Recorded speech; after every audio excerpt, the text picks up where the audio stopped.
So have you guys heard? The Jews have found their Messiah. Apparently they found the Messiah that they've been waiting for that was prophesied since the days of Moses. They finally found him. He's finally in Jerusalem. He's said to be a Gaon of the Talmud and of the Torah, which means basically he's a genius and he understands it better than anybody humanly possible would be able to without some type of godly intervention. And I had to look into it myself, and yes, they really believe this man is the Messiah. They really believe that he is the one they've been waiting on. Let's watch some tape and check it out.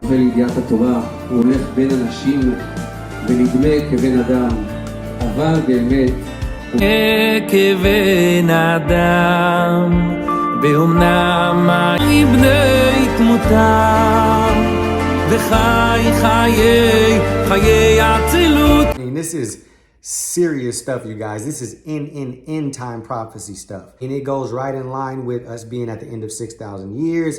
It's right in line with the red heifers, the 5 red heifers that just showed up in Jerusalem. Nobody's seen any of these things since 2,000 years. And they even say that in order to fulfill prophecy, the Messiah or Elijah has to be the one to slay one of those red heifers. And they just so happen to have their Messiah now. So, wow. He's even said to be doing miracles. And yes, they caught one on tape, which we have it here for you to watch. Check it out. The other testified that he was cured of malignant tumor. They also claim that he has lifted a man from a wheelchair. They say that there is a man who was released from prison by the word of the Messiah. All right, so let's point some things out. In the Old Testament, you know, Jesus is prophesied about who is the true Messiah. We know Jesus is the true Messiah. And he was prophesied about very clearly depicted in books like Isaiah. You know, for the Jews to accept this man as their Messiah would mean that he would have to fit the bill of what all of these patriarchs and prophets and minor prophets spoke about in the Old Testament, which is really interesting because this man would have to go through, he'd have to fit that bill. He'd have to go through the things that was prophesied that clearly Jesus went through when he came here. Not to mention that the whole Old Testament is all about Jesus. You know, Jesus says that the book of Moses was wrote about him. Moses wrote about him. Every law in the Torah is pointing to Jesus. In fact, the Torah itself, when you look into what the word means, it speaks about a way of life or pointing in the direction one should live. That way of life is the way of Jesus. That direction is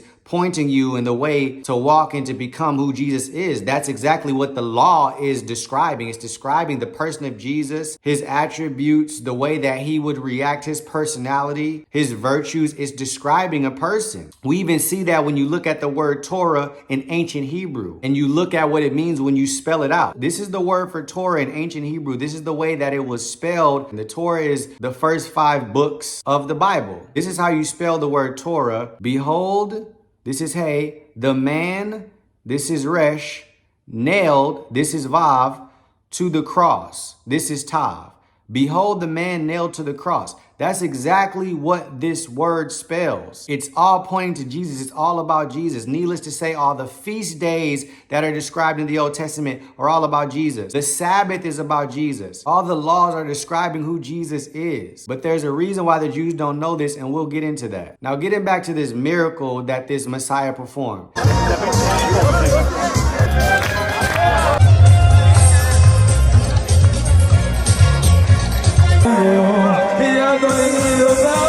The Bible says the magicians performed these false miracles, right? When they were going head to head with Moses. It also says that people will be deceived by lying signs and wonders. There are people who operate by the power of demons doing false miracle signs and wonders. So that fire thing doesn't impress me, neither would anything else that he would do impress me. Even the early church talks about these fake miracles and magic that these demons do by way of people. You know, it's interesting because when you look into the New Testament, you see that a lot of times that Jesus is rebuking the Pharisees, he's rebuking them because it's almost like they wanted to hold on to their traditions, their positions of power, their position in society, their money, the income, more than they wanted the truth. And it is said that there were 200 years, it's written in certain rabbinical writings, that there were 200 years removed out of the calendar of the Jews to hide the fact that Jesus was the Messiah, because the time frame of their Messiah coming would perfectly coincide with Jesus coming into the earth. So they had to remove 200 years just to hide the fact that Jesus was the Messiah.